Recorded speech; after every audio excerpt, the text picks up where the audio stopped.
Hey Irfan, how's it going? Great, great. I just came back from vacation. Oh yeah, how was that? Awesome, man. A great time. I was able to relax, kind of get away from the computer and whatnot, and really focus on family and just enjoy the vacation. Nice. So, what do you want to talk about today? So it occurred to me that this vacation was like no other. I was able to truly disconnect and able to disconnect in a way that kind of still kept me connected, if that makes sense.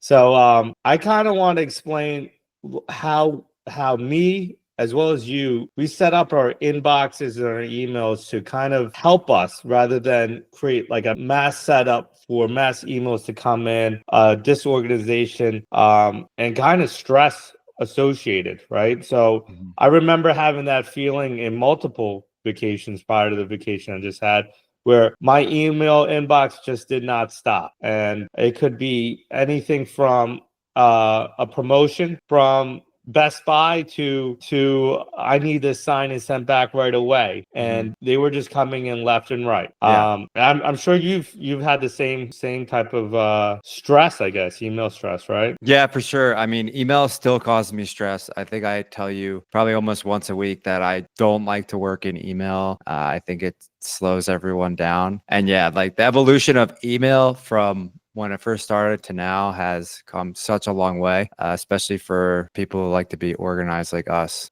So I kind of want to give a few simple tricks and tips that I've implemented in my email box to help organize the email. Kind of show you how I have it set up that it was able. It's set up now that I was able to go through vacation and not stress too much. Just respond to urgent items and kind of set up my inbox so that when I got back, I could work on the items that I needed to work on. So Mhm. I'm going to actually share my screen here, and then I'm going to share actually two different inboxes in Gmail and kind of explain what Gmail has right now, what we've kind of set up, and what AI is potentially able to take over from what we have set up. Mhm. So now taking it forward, I'm showing you one of my inboxes right now. This is my Raza Homes inbox, and Gmail has a great way of filtering out emails and categorizing them by what they are, right? So this was something that was probably implemented a few years ago.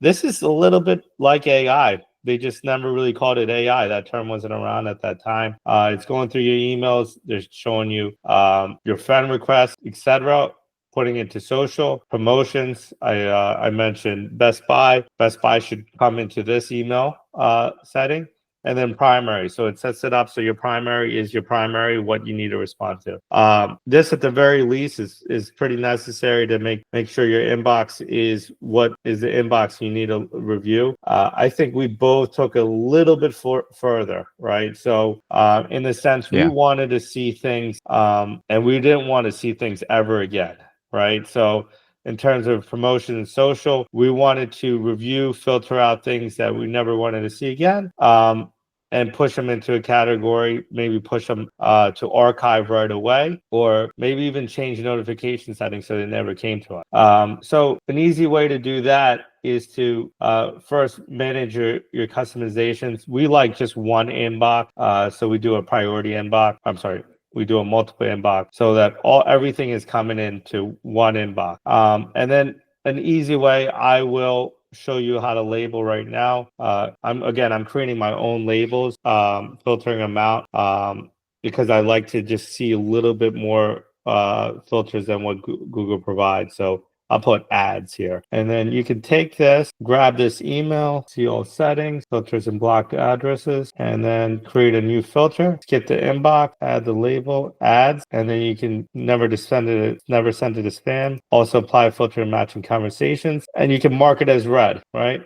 So you'll never see that fragrance email again. And that's a little extreme. That's probably something that you should mark as spam, so you never see that in the first place. But it's Just an example. it's just, yeah, exactly. It's just an example, right? Privy deal updates. That's something that helps me identify market opportunities. And maybe I would put that in a different category, market opportunities, and then put MLS feeds that are coming in market opportunities. So it pretty much gets all filtered together. Mhm. So I can look at it in the end of the week or whatnot. Mhm. And in doing so, again, I took the full week off, and I really took it off. I came back and I have 1,000 newsletters in this inbox that I did not see on my phone while I was on vacation, and that's a great deal of time saving. So I was able to review my inbox and really see the important emails coming through, important tasks that I need to identify. And there were tasks coming through too. So we do have a few clients, and we use a function which allows us to star and double star to put into task and project. And I'll have our editor blur out so we don't see everybody doesn't see our client list, but tasks and projects. So tasks and projects do not show up on my phone. Only emails show up on my phone. And when I sit back down, I can look at tasks and projects, sit down with a clear mind, and go through my tasks and projects so that I can get things done on the computer, and it's not clogging up my inbox. Right now I have 16 emails in my inbox that I can just get through quickly and efficiently, and then everything else is a task or project. So those are some of the techniques I use. I think we always went by a technique called inbox zero, which if you look it up, it's basically trying to get your inbox to zero, right? So another thing we do to help with inbox zero is this is continuing education. I want to get to this. I'm going to snooze this for after this call, right? So sorry, did that wrong. I'm going to snooze this for picking date and time. And today at 2:00 p.m., I believe I'll be able to get to this. So again, I got another email out of my inbox and snooze to a later time, trying to get to that inbox zero method. I just think it's a great productivity item, and honestly, it did a great deal for me in this past week, and allowing me to focus on vacationing rather than my inbox. Mhm. Yeah, I have a similar setup. Maybe I'll do a video of my inbox and kind of some other rules that I set up. But yeah, I mean, emails should just be things that you need to work on, but are not so immediate that they require a text or a call. So it's to keep track of projects, it's to follow up with people. Everything else is just noise. Unsubscribing is another great way. I know a lot of people have a ton of emails in their inbox.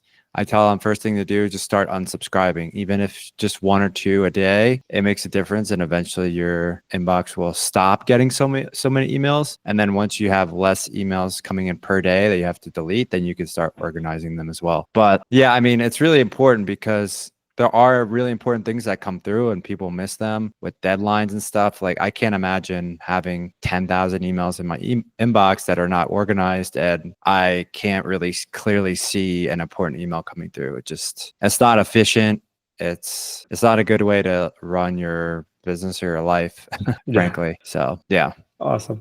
And then I did want to touch again on AI, right? So there are programs out there that are AI software related. There's one that's been showing up in my advertising realm called Fixer AI. So basically what we've created through filters, formulas, an AI application analyzes what you're doing with your email and is pretty much doing it for you, right? So I think that's a lot of how we set up software, right? So if it's easy enough to create a filter, a formula, we'll set up a filter formula. If it requires some complexity, or if it's a big enough project that we can implement AI into it, we can implement AI, right? It's kind of set up the same way where I think the inbox kind of shows you the capabilities of what you can do yourself, as well as what AI can do for you as well. Yeah.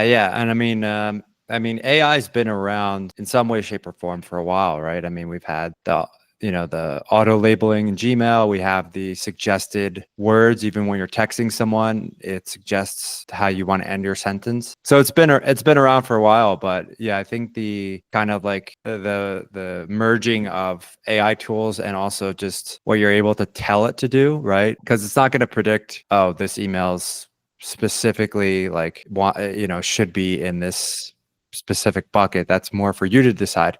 But you could tell the computer, if this email does come through, I want it in this bucket. So there's a lot of rules you can create with Gmail to really get your inbox really streamlined. And I don't think a lot of people are taking advantage of this. And it doesn't really take that much time to set up. Yeah, absolutely not. I mean, it took me several vacations on my phone for me to realize I needed to do something. So I kind of understand the importance of it now.